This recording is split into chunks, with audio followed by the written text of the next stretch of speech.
ABC Listen. Podcasts, radio, news, music and more. I feel prices are so artificially inflated for buying a house, a unit or an apartment. We've missed the boat for sure, but we didn't realise it was going to be that extreme. It just doesn't make any sense. Right now, unless you're mega rich, or you won a lottery, or you have parents or family to help you, for a deposit, why is it so hard? Anne is just one of so many Australians who are renting and have given up all hope of buying their own home. So what are political leaders planning to do to fix the housing crisis? Today we unpack Peter Dutton's plan to slash migration to free up housing and what more the government thinks will work, with business and economics reporter Gareth Hutchens. But first, more on the plight of renters who feel they've missed out on owning their own home. I'm Sam Hawley on Gadigal land in Sydney. This is ABC News Daily.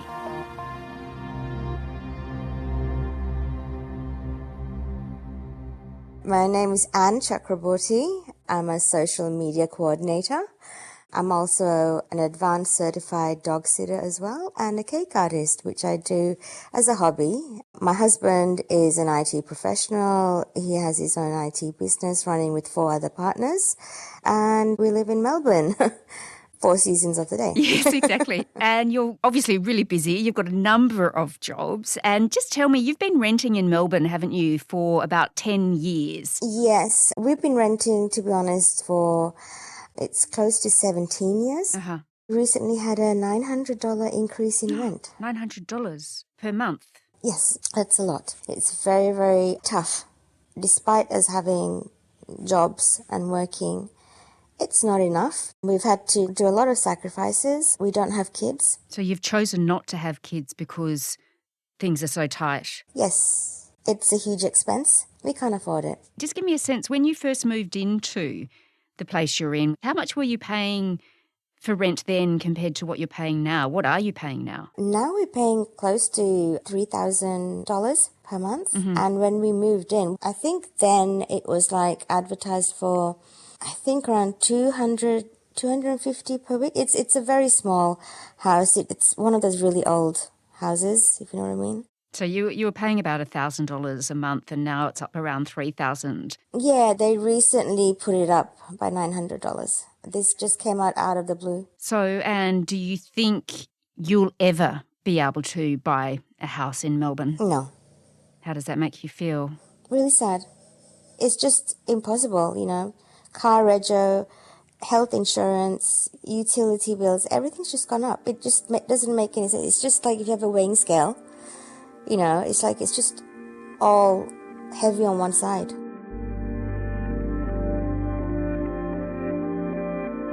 What do you think should happen? What do you want to happen? Well, firstly, it'd be great for wages to go up. And I know this could be controversial, but for me personally, I think, for first-time buyers, more should be done for them. Mm. And the fact is, why are you letting investors who have like 2, 3, 4 properties, why are you allowing them to purchase more properties? You're allowing foreign investors to even purchase houses. I'm 46 and I look around and my friends have all settled down. They've got kids, they've got houses, they've got 2 cars. I know everyone's circumstances are different, but it hurts. It hurts.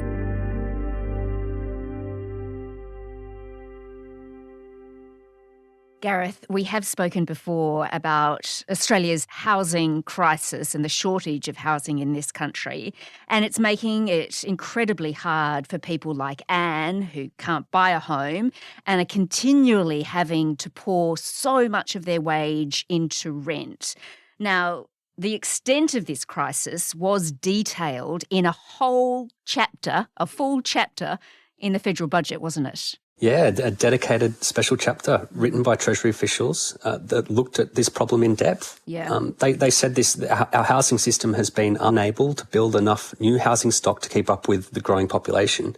and it's led to this worsening affordability for renters and first home buyers. The current housing pipeline is backed up. We've already allocated $3.5 billion to address bottlenecks and to slash red tape.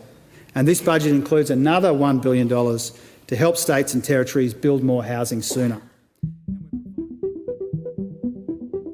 Now, this special chapter in this budget, it's illustrated the housing problem in no less, Gareth, than 20 graphs. I don't know that everyone's looked at those graphs, but that's why I'm asking you about them. Well, a graph can tell a story better than 1,000 words, I guess. Yes. And especially when it shows an economic trend that's been unfolding slowly over years.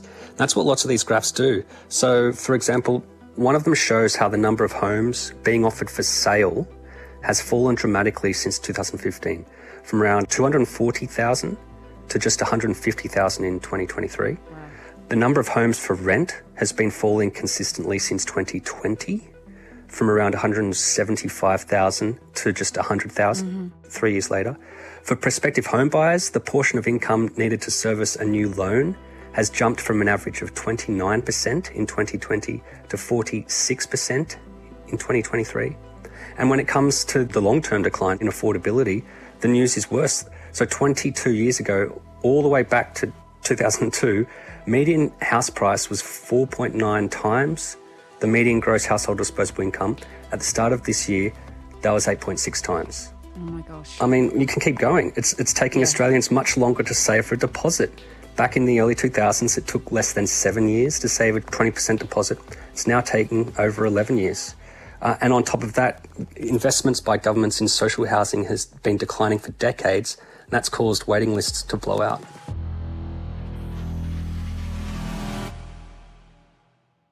Yeah, it's really stark what these graphs show us. I mean, we already knew that we're in a housing crisis, but it really cements it, doesn't it? It really paints a very dire picture.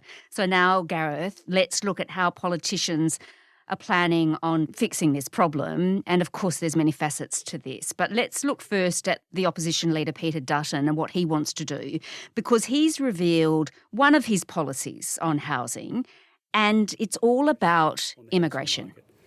We believe that by rebalancing the migration program and taking decisive action on the housing crisis, the Coalition can free up almost 40,000 additional homes in the first year and well over 100,000 homes in the first 5 years. So it's like the centrepiece of his budget in reply speech.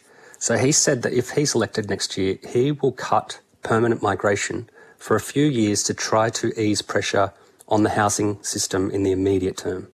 He says he'd cut it from 185,000 to 140,000 for 2 years. Then in the third year, he'd lift it a little bit from there to 150,000. And in the fourth year, he'd lift it a little bit again to 160,000. So overall, those reductions would lead to there being 150,000 fewer permanent migrants in Australia than there otherwise would have been. And then he says that would mean in the first year alone, there'd be more than 40,000 homes freed up and 100,000 homes in 5 years. But there's some people that argue that's a bit of a stretch. Yeah, it doesn't make a lot of sense when you try to break down the numbers to see how he came up with them. According to Abul Rizvi, a former Deputy Secretary of the Immigration Department, he says around 65 to 70% of the permanent migration program is actually sourced from people who are already living here, which means they're already accommodated here. So that kind of cut in the permanent migration program, it wouldn't make a big difference to the housing situation. Now, he says that the big change really would come from Mr Dutton's proposal to slash net migration to 160,000 people per year. But again, when you look at those numbers, net migration in the short term is driven by temporary visa holders, and students make up the biggest part of that temporary program. And they don't necessarily stay in suburban houses. They tend to be in student accommodation in the major CBDs or in hostel accommodation. I doubt whether Australian residents are really competing for housing in those areas. Mr Rizvi has said that the cut in net migration would actually be very hard to deliver, especially given when the Nationals Party, which is in a political coalition with Mr Dutton's Liberal Party, they've said they don't want any cuts to negatively affect visas that benefit regional Australia. So, once you exclude all of those visas from the migration cuts that will have to be delivered to get his number, what's left? So Mr. Dutton would be left with some pretty extreme choices to get the numbers down as he wants to.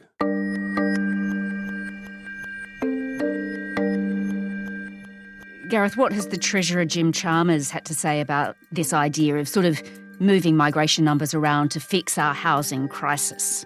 Treasurer Chalmers has said that it would be economically damaging to cut migration in the way that Mr. Dutton is proposing. It's not possible to fully capture the damage that Peter Dutton would do to the skills base of this country, to our hospitals, on our building sites, the sorts of things that he hasn't thought through. He's going, well, look, it would leave a multi-billion-dollar hole in the budget. It would leave Australia with even worse skills shortages in really crucial areas like healthcare, childcare, construction. He has also said that net overseas migration next year will be half of what it was last year.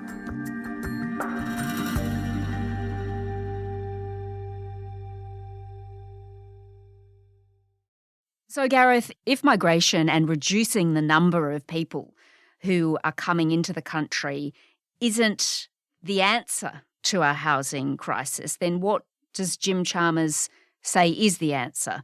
Given he's given a whole chapter in the budget to this, he must know what he wants to do. Well, yeah, he has reminded everyone in this budget that since coming to power, so in early 2022, the Albanese government has dedicated more than $32 billion to the problem now. Now, much of it boils down to the government's ambition to build an extra 1.2 million homes over the next 5 years, starting from July. The only problem is that plenty of analysts and industry insiders say that that could prove to be almost impossible, given all of the impediments out there. So you think of just locally, council protests, planning delays, a lack of builders, high interest rates and inflation that's making lots of building projects prohibitive right now. But this is nothing new as well. Like, we need to think about that. So back in the 1940s, when John Curtin and Ben Chifley announced their plans to introduce an ambitious home building program after the war, they were ridiculed for that too. And yes, it did take them longer than they wanted, but it did lead to a housing revolution that eventually saw the home ownership rate jump from 53% to just over 70% over the next 2 decades. And the thing is, they achieved that surge in home ownership at the same time as they introduced mass immigration in the post-war period. It demonstrated that you can have increasing home ownership and increasing migration and population growth. And those things can go hand in hand alongside full employment if government and industry work together properly. Gareth Hutchens is a business and economics reporter based in Canberra, and Chakraborty is a renter in Melbourne. This episode was produced by Bridget Fitzgerald, Jess O'Callaghan and Sam Dunn. Audio production by Anna John. Our supervising producer is David Cody. I'm Sam Hawley. Thanks for listening.